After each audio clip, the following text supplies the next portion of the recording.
All right, this is going to be how to diagram noun clauses, but the first thing I really need to do is to make sure that you guys understand what a noun clause is. So the first half of this video is going to be what a noun clause is, and then the second half will be how to diagram it. So noun clauses equal dependent clauses. So when we talk about subject, verb, and not a complete thought, those are the dependent clauses. Noun clause is a type of dependent clause, and so in the big red I have subject and verb, and then down in the blue, not a complete thought. Alright, so what do? Well, they're noun clauses, so they replace nouns. Alright, and so sometimes you have a subject in a sentence. Instead of having a one-word subject, you'll have a noun clause. Same as direct objects, objects of the prepositions, indirect objects, predicate nominatives. All of those are usually nouns. These noun clauses replace them. Well, what do they start with? Here's a list of words they start with, a lot of your W words. How, that, what, whenever, when, where. You guys can read the rest. Okay, a lot of your W words, that's how you're going to identify a noun clause. Where does the problem come in with that? Well, sometimes these words can be noun clauses and sometimes they can be something else. So remember that they have to replace a noun. If they're a clause that starts with one of these words but they don't replace a noun, then it's not a noun clause. So here's an example. My greatest asset is that I am a hard worker. So in this case, that I am a hard worker is replacing the predicate nominative because you have a linking verb right here and is. So asset is. Okay, so what's the noun that the asset is? That I'm a hard worker. So instead of just having one word like worker, it's that I am a hard worker. And so that replaces the predicate nominative. Now, here's an example where that will not be used as a noun clause because it's not replacing a noun. Right here, the book that you enjoyed was short. So that you enjoyed, it's simply describing the book right here. It's not a noun clause. It might be a clause, but it's not a noun clause because it's not replacing a noun. It has to replace a noun. Here are some other examples. Here's one. Whoever thought of that idea is a genius. And so we have whoever thought of that idea. That's your subject. See, because if you get rid of that, you just have is a genius. Well, you say to yourself, who's a genius? And the answer is whoever thought of that idea. Here's another one where it is acting as the direct object again. Do you know what the weather will be?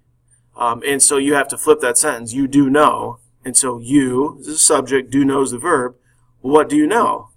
Well, you know what the weather will be. And so therefore, it's acting as a direct object in that case. Again, the key is that they're acting as nouns. And then finally, here's one. Be sure to send whoever interviewed you a thank you note. All right, so in this case, be sure, they're telling you understood, to send. So you send. Whom or what do you send? A thank you note. Well, who should I send it to? Whoever interviewed you. And then there you go. So now it's working as the indirect object. Here's a little link you can go to for more examples of noun clauses. It'll take like every single part, show how it's used as a noun clause, and so you can just copy the link right there, or you can. I'll share the presentation with you for those of you that are in my class. I'll share the presentation with you, and then you could copy right off of the link. Now we'll kind of move on and look at how do we diagram these noun clauses. Alright, so how do we diagram the noun clause? Well, let's look at this first one we have. Whatever happens will delight you. And so we have our verb, will delight. We even have a direct object, you, because that's who will be delighted is you. But what is our subject? Who will delight you? Well, whatever happens will delight you. And so that is our noun clause, is in the subject position, whatever happens. So this is how we diagram it. Look at that monster. Okay, right here. A new thing that's probably come to your attention is the stilt. This is called the stilt. Okay, the stilt goes wherever the noun clause is replacing. So in this case, the noun clause is replacing the subject, so that's where you put the stilt. Okay, now notice the stilt goes up, and then you just do a separate thing for your subject with subject and verb, whatever happens. Now the rest of it on the baseline is just like normal. Will delights your verb. You is the direct object, so that just stays as normal. It's the stilt goes wherever you have your noun clause at. That's how you represent that. We'll take a look at another example. I heard that you won the game. And so you have your subject I and your verb heard. Okay, well, whom or what did you hear? That you won the game. Now, this one's going to be a little bit different because sometimes we have to take care of this word that. And I'm going to show you in this next diagram how you would do that. But what you'll see is you'll see subject, verb, and direct object, and the stilt will go where the direct object should be.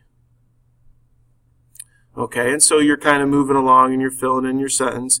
You have your verb or your subject down here, I heard. Okay, just like as I said before. Now right here's your direct object spot. This is here, that you won the game. Now you'll see this little extra fancy thing right here. This is where the word that's going to go. Sometimes you have to take the word that and you can't put it anywhere, and so you put it above the noun clause.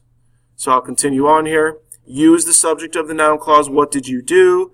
You won. What did you win? You won the game. And you have to put the in there.